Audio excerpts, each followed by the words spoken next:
You're watching World News Today. I'm Jonathan Charles. Super Tuesday's been and gone. Now weeks more of not-so-super campaigning lie ahead for Hillary Clinton and Barack Obama to clinch the Democratic nomination for the US presidency. For the Republicans, John McCain looks as though he might now have it in the bag. Well, let's assess where all this is going. Joining me from Washington is P-J Crowley, Director of Homeland Security at the Center for American Progress, a former special assistant to Bill Clinton on national security affairs. And with me here in the studio, we have Charlie Wolf, who's with Republicans abroad here in London. Gentlemen, thank you. P.J. Crowley, let me ask you first of all, can you spot a Democrat winner yet? Not yet. I think they're in a virtual tie. There are two viable candidates. Each has different strengths. I think we'll see this go on for at least another couple of months. How are they going to maximize their strengths then over the next couple of months? Well, I think you have the obvious energy on the behalf of Barack Obama, and then in Hillary Clinton, I think she keeps capturing the key Democratic blue states, big states that are crucial in November. So she, in a sense, becomes the more electable of the two, at least in terms of what she's achieved so far. It could go either way.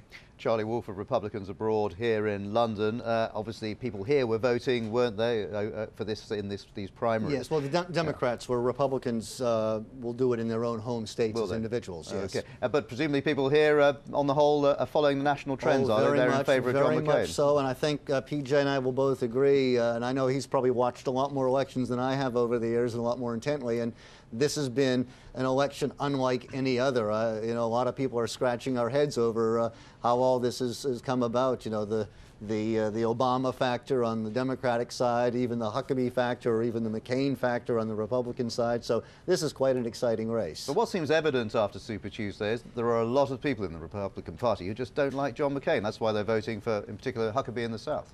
Well, that's still not unclear. I think what's going on here is, yes, there is a battle of ideas. And it's the free marketplace of ideas, and this will sort itself out in the end as to who has the better idea. Yes, I think it's fair to say John McCain is not someone you would term as a conservative. I note he's going to be speaking at CPAC tomorrow, which is the Conservative Public Affairs Committee in Washington. So we'll see how he goes over, he's able to win them. He's trying to use the Reagan legacy. Whether it works or not, I'm not quite sure. But ultimately, whoever is decided, I know we did a straw poll here in London. I believe McCain did come out on top, but the important thing, the important number we had out of our members was, would you back whoever the nominee is? And there seemed to be very much a majority in favor saying, yes, we will come together, because we'd rather, even a conservative would say, rather a McCain than someone who's a lot further to the left, especially in Obama and also a Hillary.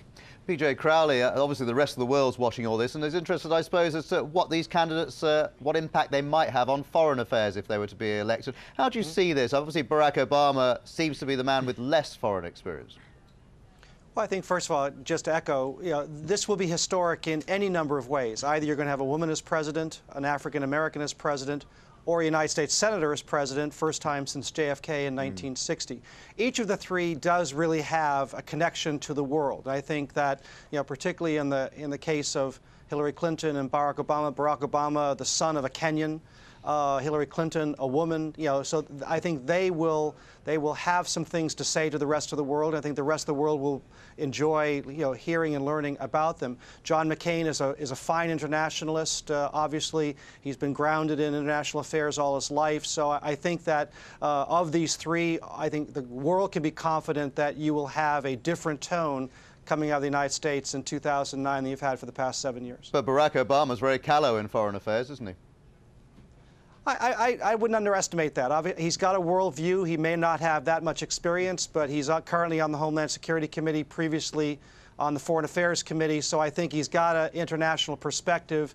Every president has a lot to learn once in office, but these are three that I think will want to to reconnect with the world and try to repair some of the damage that we've seen done over the past 7 years. And Charlie Wolf, I suppose John McCain could start on day one because he already knows about Afghanistan, Iraq, some of the big issues facing America. Well, let me just counter PJ just slightly, because I'm over here and I work professionally as a talk show host, so whenever we do something, be it an Abu Ghraib or a Guantanamo, I hear it first, and I hear it good and loud, and it doesn't bother me as much, because I still think as a nation, we have an ethos, be it Republican or Democrat, that goes back to our founding fathers of being a shining city on a hill.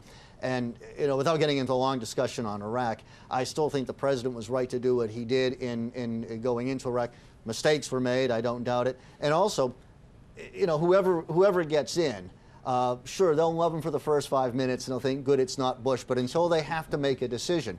Bill Clinton, I remember over here, as much as he's loved, I remember protests in the streets. I remember it over George H.W. Bush. I remember it over Ronald Reagan. So our image in the world, as important as it is, I sometimes think we have to stand alone, and as long as we're doing the right thing. And that's what's going to be important to me. Will we have a leader that will say, okay, I need to look at U.S. interests first, national security, and is it the right thing? And whether we're loved in the salons of Paris or not, that's secondary. And P.J. Crowley, it's not a matter of being loved. It is not a matter of being loved, but it is a matter of reestablishing common cause with the world. I think that's very important. Do you think that that's the message, P.J. Crowley, then, that voters are attaching themselves to with all these candidates?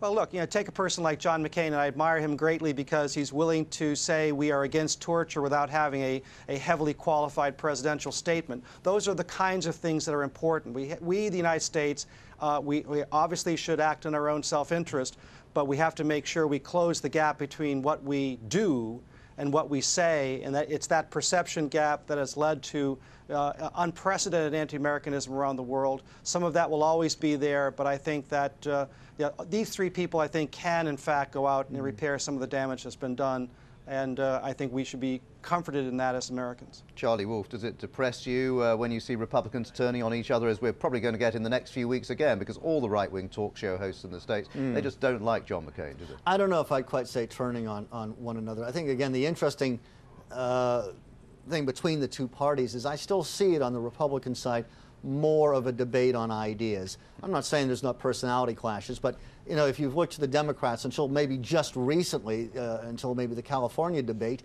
it became this battle, not so much with the candidates, but even more so with the electorate. Do we want a black man or a woman? Well, as wonderful historical footnotes as those are, that's not the important thing. I want to know what's the ideas that Hillary Clinton has or Barack Obama has. And we weren't hearing that. It was laughable when, for instance, I understand Oprah Winfrey on her website was getting all sorts of grief because she was backing Barack Obama. And it was like women were saying, how could you back a man? Even a black man, how could you back a man? Your sister number one, you gotta, and I thought, and I think P.J. would agree, there has to be a bit more to how you choose a president than which social asterisk you want to tick off in the footnotes of history. All right, Charlie Wolf, thank you very much. P.J. Crowley, thank you too.